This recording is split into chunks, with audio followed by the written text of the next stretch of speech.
وفي فرقانه الحميد أعوذ بالله من الشيطان الرجيم بسم الله الرحمن الرحيم شهر رمضان الذي أنزل فيه القرآن وبينة من الهدى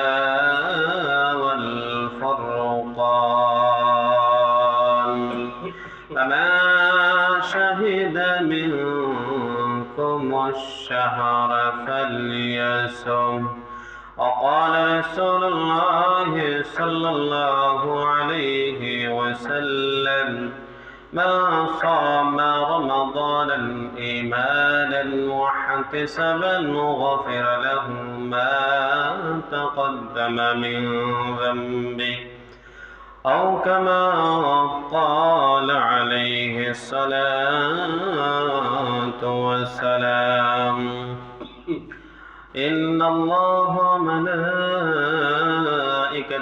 يصلون على النبي يا أيها الذين آمنوا صلوا عليه وسلموا تسليما اللهم صل على محمد وعلى آل محمد كما صليت على إبراهيم وعلى آل إبراهيم إنك حميد مجيد اللهم بارك على محمد وعلى آل محمد كما باركت على إبراهيم وعلى آل إبراهيم إنك حميد مجيد اللهم صل وسلم وبارك عليه السلام عليكم ورحمة الله وبركاته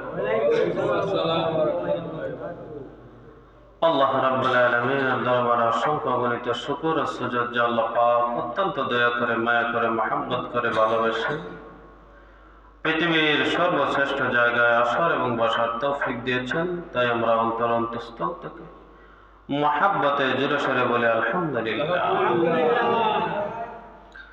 আজকে হলো রমজানের 9 তারিখ চলতেছে কত তারিখ 9টা রমজান চলতেছে আল্লাহ পাক আমাদেরকে সুস্থ হালতে রমজানটা নিতেছেন এবং পার করতেছেন বাকি দিনগুলো যেন আমাদেরকে সুস্থ হালতে নেন আল্লাহর দরবারে আমরা দোয়া করি সকলে বলে আমিন আমিন কোরআনুল কারীমের একটা আয়াত তেলাওয়াত করেছি সূরাতুল বাকারা দ্বিতীয় নম্বর সূরা 2 নম্বর পারা 7 নম্বর পৃষ্ঠার প্রথম থেকে সূরাতুল বাকারার 185 নম্বর আয়াত তেলাওয়াত করেছি আল্লাহ রাব্বুল আলামিন ওই আয়াতের মধ্যে সর্বপ্রথম বলেন শাহরু রমাদানাল্লাযী উনজিলা ফীহিল কুরআন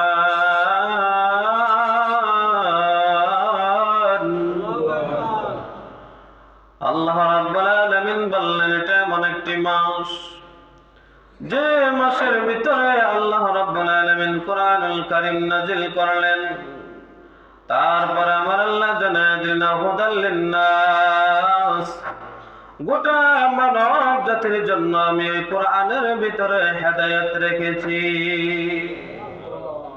গোটা কি জাতি মানব জাতির জন্য আল্লাহ পাক ওই কোরআনে হেদায়েতের জন্য রেখেছেন তারপর আমার আল্লাহ বলেন হুদাল লিন্নাস ওয়া বাইনাতিন মিনাল হুদা ওয়াল ফুরকান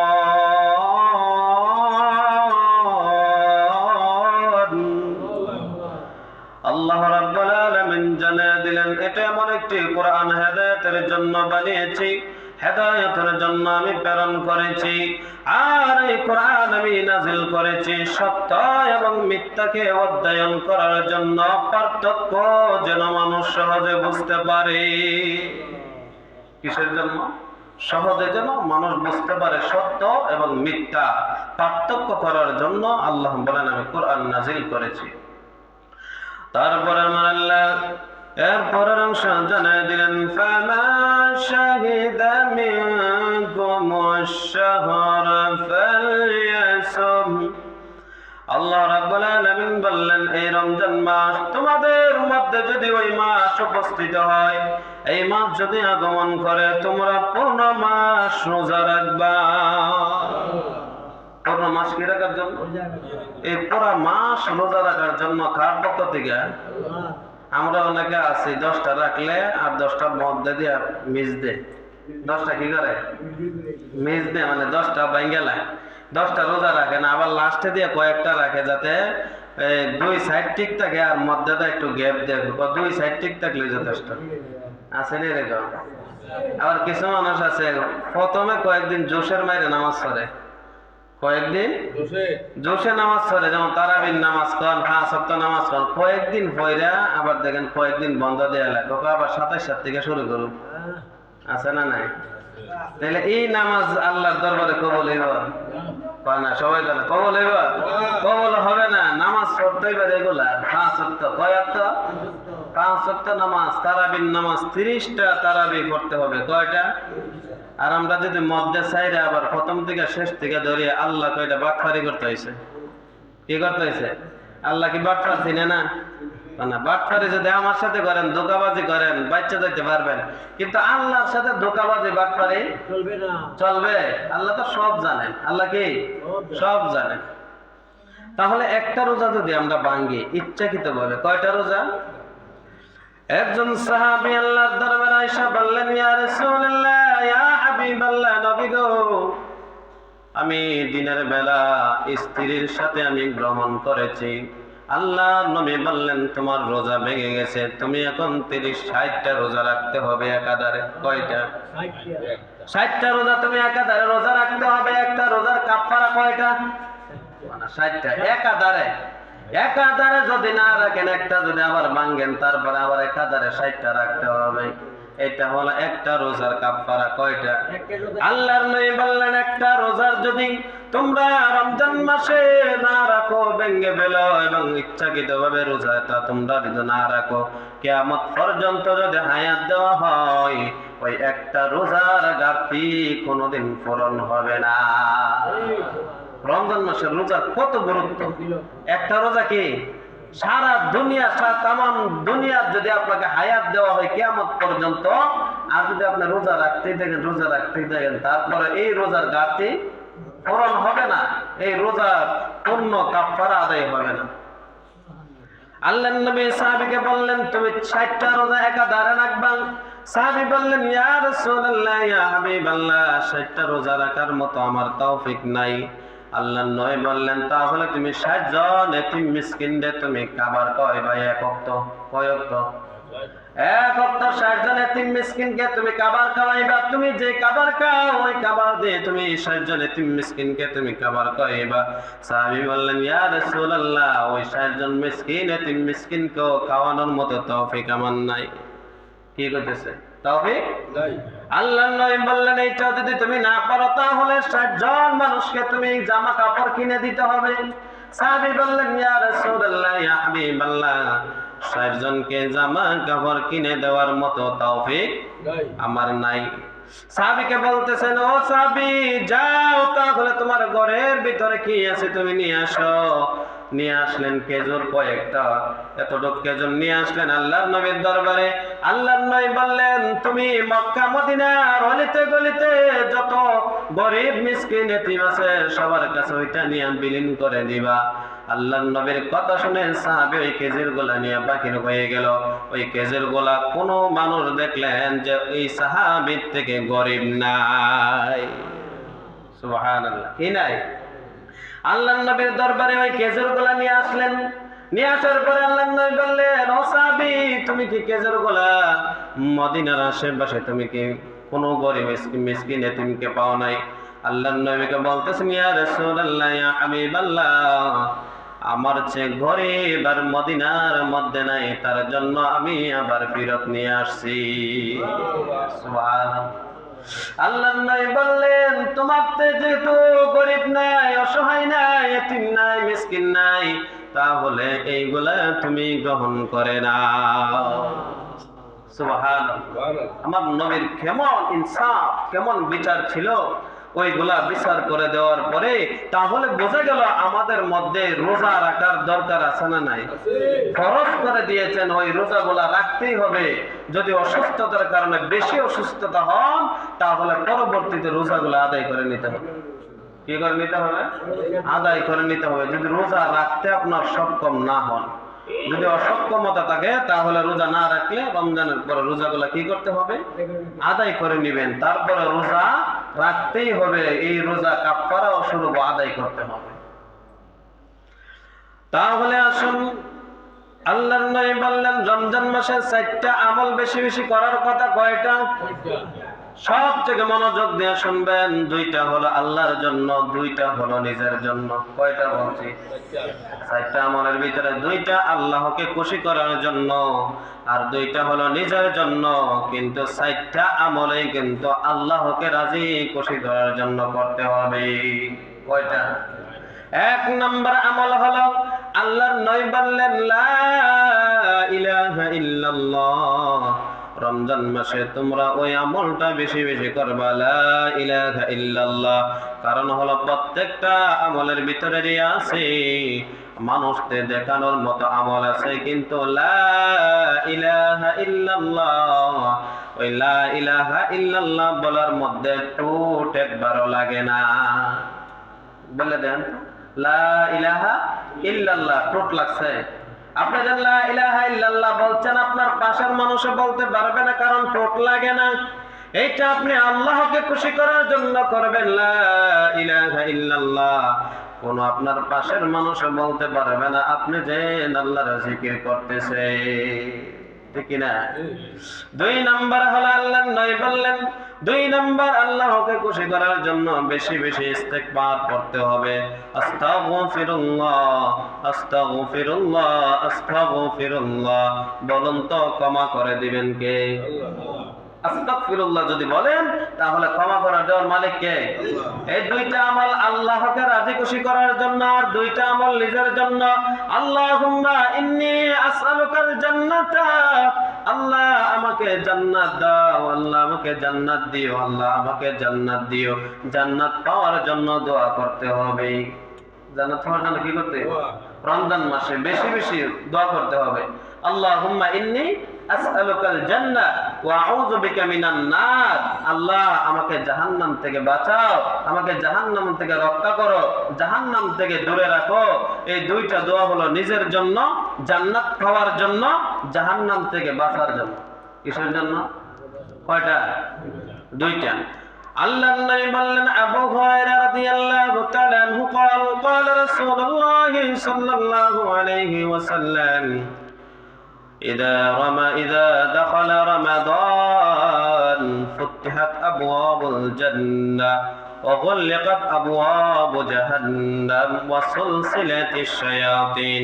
আল্লাহর নবী বললেন, রমজানের যখন চাঁদ ওঠে, জান্নাতের দরজা সমূহ খুলে দেওয়া হয়। সুবহানাল্লাহ। জান্নাতের দরজা কি করে? আবওয়াব ফুতিহাত আবওয়াবুল জান্নাহ, জান্নাতের দরজা সমূহ খুলে দেওয়া হয়। وغلقت أبواب جهنم, আর জাহান্নামের দরজাগুলো বন্ধ করে দেওয়া হয়।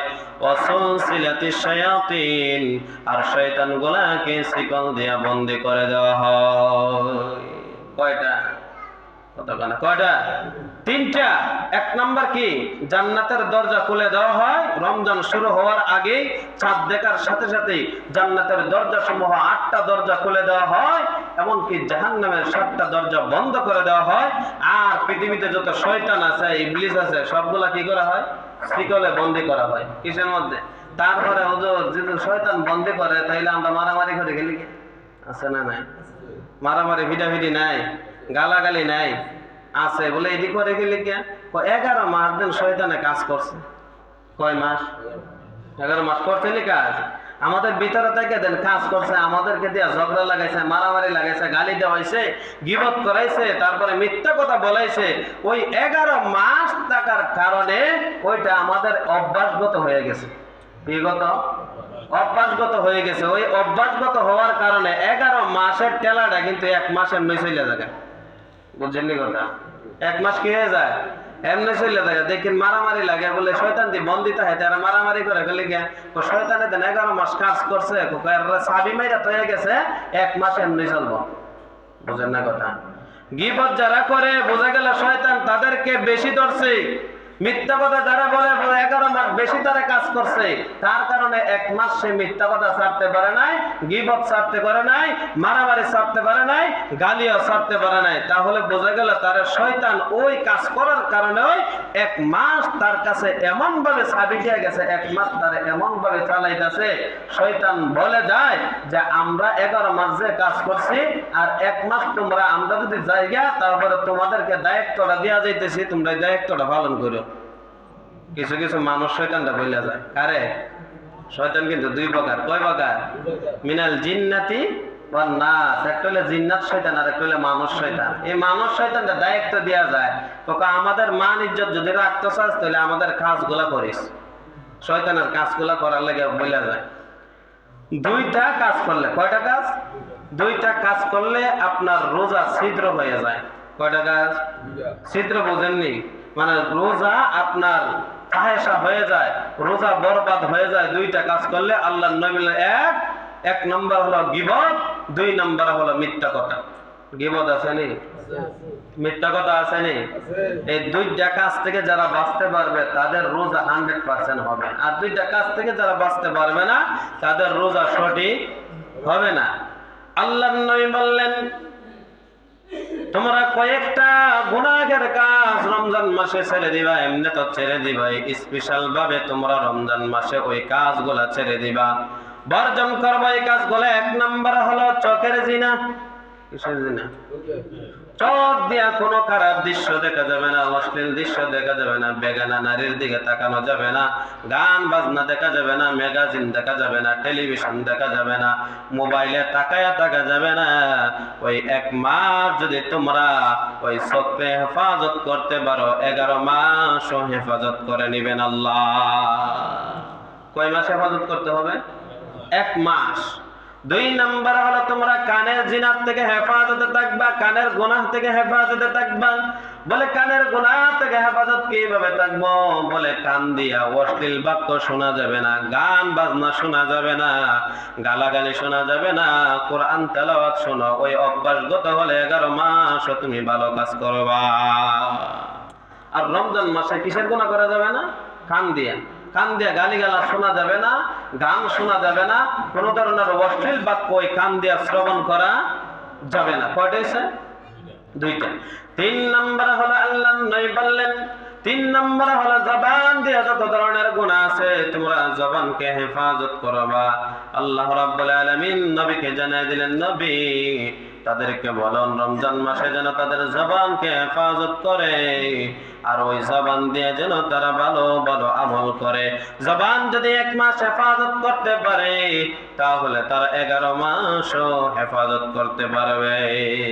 1 মাস অভ্যাস। 1 মাস কি অভ্যাস করলে 11 মাস আমরা গুনাহ থেকে কি করতে পারবো? বাঁচতে পারবো। তারপরে আমার নবী জানিয়ে দিলেন তোমরা অন্তর সমূহের গুনাহ থেকে হেফাজতে থাকো, তোমরা অন্তর সমূহের গুনাহ থেকে তোমরা দূরে থাকো, তোমরা ওই গুনাহটা করিও না। আল্লাহ রাব্বুল আলামিন সূরাতুল গাফিরের 24 নম্বর আয়াতের মধ্যে জানিয়ে দিলেন, ইয়ালামু খাইনাতাল আ'য়ুন ওয়া মা তুখফিস সুদূর।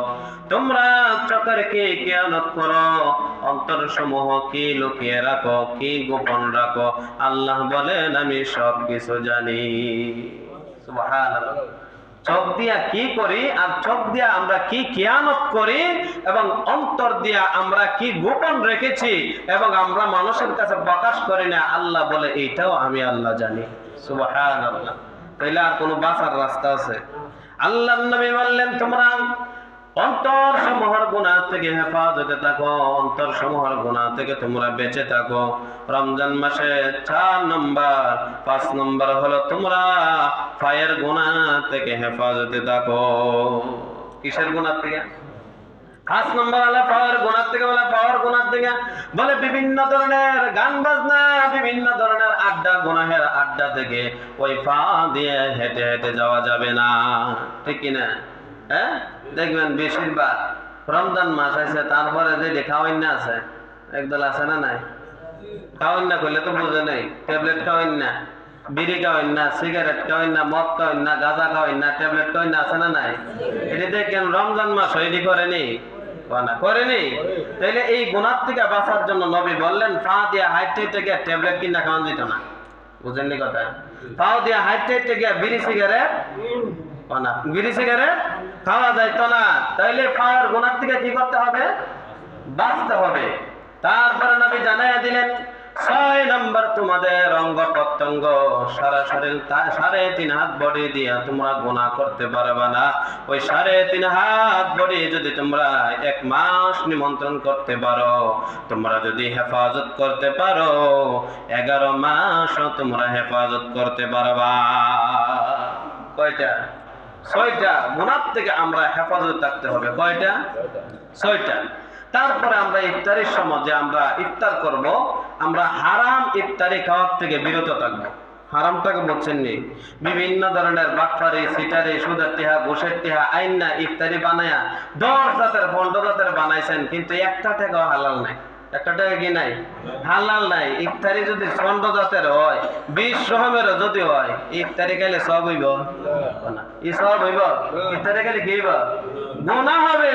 হারাম দিয়া সারাদিন রোজা রাখছেন আর হারাম দিয়া আপনি ইফতারি করতেছেন, এই রোজার কাম অতি বরবাদ। রোজার কাম কি? বরবাদ। ইফতারির সময়, সেহরির সময় হালাল খাবার খাওয়ার দরকার আছে না নাই? খুবই গুরুত্ব। যদি আপনি হালাল খাবার দিয়ে যদি আপনি রোজাটা শুরু করেন আর ইফতারি করেন হালাল খাবার দিয়া, ওই রোজা কবুল করবেন কে? আর যদি আল্লাহ বলেন আমি হারামকে পছন্দ করি না, হারাম আমার দরবারে গ্রহণযোগ্য নয়, তাহলে বলুন তো এই রোজা রাখার দরকার আছে? আল্লাহ নবী বললেন, ওই ব্যক্তির রোজা এবং এই ব্যক্তি খাবার থেকে বিরত, পানাহার থেকে বিরত থাকলো, আর যে মিথ্যা কথা বললো, হারাম খাবার খাইলো, আর যারা গীবত করলো, সে রোজা রাখা না রাখা আমি আল্লাহর দরবারে কিছু আসে যায় না।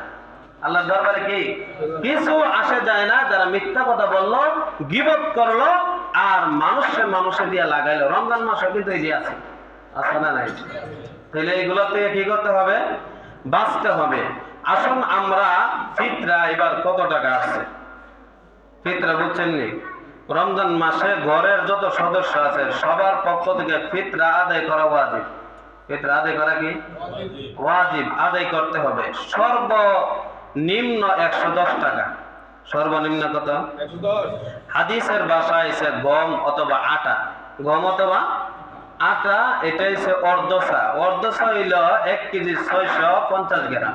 1 কেজি 650 গ্রাম। গম আটা বাদ দিয়া যা কিছু আছে, যা দিয়ে আদায় করবেন, এটা হলো 1 সা।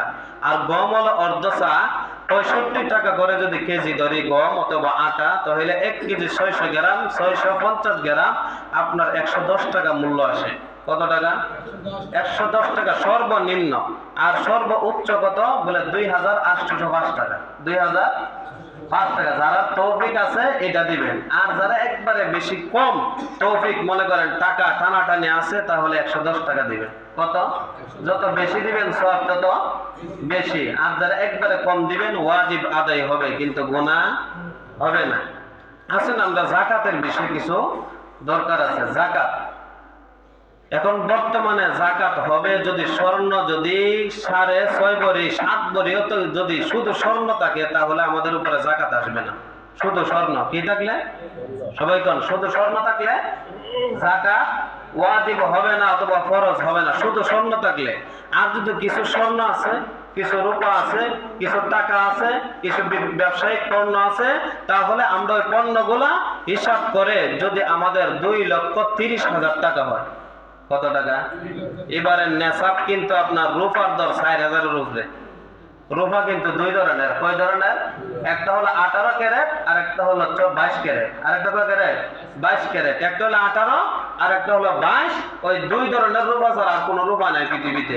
তাহলে একবারে 18 ক্যারেটের যদি আমরা ধরি তাহলে এই বছর 2,30,000 নেশাব আসে। কত টাকা? 2,30,000 টাকা। স্বর্ণ মিলাইয়া, রূপা মিলাইয়া, টাকা মিলাইয়া, আপনার যেই এই পণ্য আছে ওইগুলা যদি মিলাইয়া, 4টা যদি 3টা মিলাইয়া, 2টা মিলাইয়া যদি আপনার 2,30,000 টাকা হয় তাহলে একজন মানুষের উপরে আপনার জাকাত দেওয়া খরচ। জাকাত দেওয়া কি খরচ? তাহলে অনেকে আছে 2,30,000 টাকার মালিক নাই, এরকম মানুষ খুব কম, ঠিক না? এরকম খুবই কম। বলে হুজুর ব্যাংকত রাখছি কয়েক বছর হয়ে রয়েছে, যে টাকা আপনার 1 বছর অতিবাহিত হবে। কয় বছর? 1 বছর আপনার কাছে এই টাকাটা আছে, ওই টাকাটার জাকাত আসবে। কি আসবে? বলে হুজুর কত দিমু? 40 টাকা 1 টাকা। 40 টাকায় 40 ভাগরে 1 ভাগ জাকাত আসে। 40 ভাগরে 1 ভাগ কি আসে? জাকাত আসে।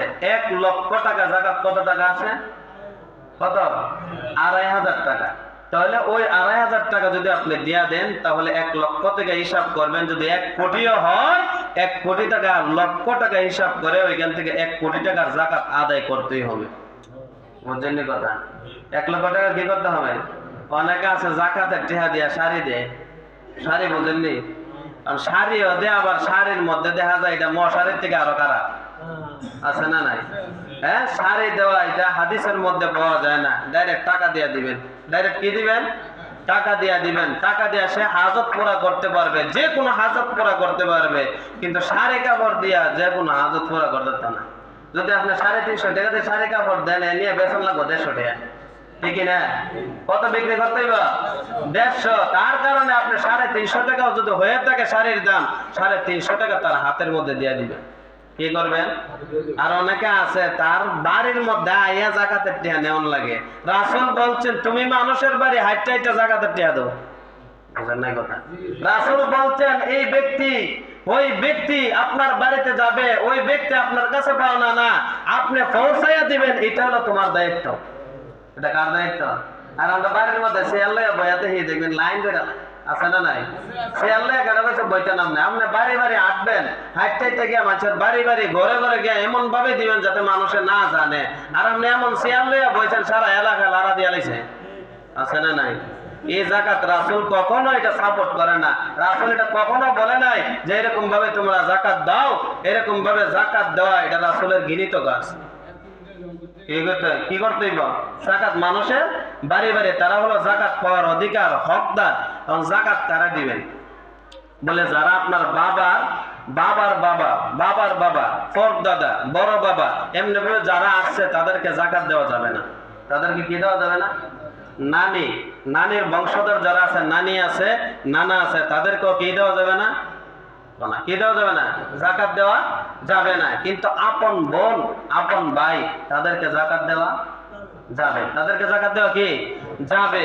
যদি মনে করেন আপনার গরিব অসহায় আপনার আত্মীয়ের ভিতরে আছে, আপনার যে বংশধর আছে তাদের মধ্যে আত্মীয় স্বজনের ভিতরে গরিব অসহায় আছে, তারাই বেশি হকদার।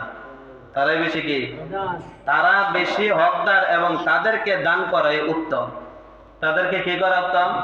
অনেকে আছে দেখবেন নিজের আত্মীয় স্বজন একটাও বিচারে না, বাহিরে গিয়া তারা দান করে। আছে না নাই? জাকাত দেয় বাহিরে গিয়া, বিভিন্ন জায়গায় দেয়, কিন্তু আত্মীয় স্বজন পায় না। রাসূল বললেন আগে ঘরের তন্ত্রে দান করো, আগে আত্মীয় স্বজনের রক্ত সম্পর্ক যারা আছে তাদেরকে দান করো। নিজের আপন ভাই অসহায় আছে তাকে দান করো, নিজের বোন অসহায় আছে তাদেরকে দান করো। কিন্তু ওই দানটা যেন বোনে না বুঝতে পারে যে এটা জাকাতের টাকা, ভাইয়ে যেন বুঝতে না পারে এটা জাকাতের টাকা। যদি শুনে যে ভাইয়ের কোটি কোটি টাকা আছে কিন্তু আমার জাকাতের টাকা দিলে ওইটা মনের ভিতরে কষ্ট আসতে পারে, ঠিক না? মনের ভিতরে আঘাত আসতে পারে যে কোটি টাকা আছে, 1 লক্ষ টাকা দিলে, 5,000 টাকা দিলেও তো তার জাকাতের টাকার থেকে দিতে হয় না। সে তো আমাকে হাদিয়া হিসেবে দিতে পারে, কিন্তু ওই টাকার থেকে দেয় না, আমার জাকাতের টাকার থেকে দিলেও এটা যেন বইনে ভাইয়ে বোন জামাই এরা যেন বুঝতে না পারে এমন ভাবে দেওয়ার দরকার। ঠিক না? তাহলে আত্মীয় স্বজনের ভিতরে আগে দেখতে হবে। আল্লাহ যেন আমাদের সবাইকে বোঝার মতো তৌফিক দান করেন। সকলে বলি আমিন। ওয়া আখিরু দাওয়ানা আলহামদুলিল্লাহ।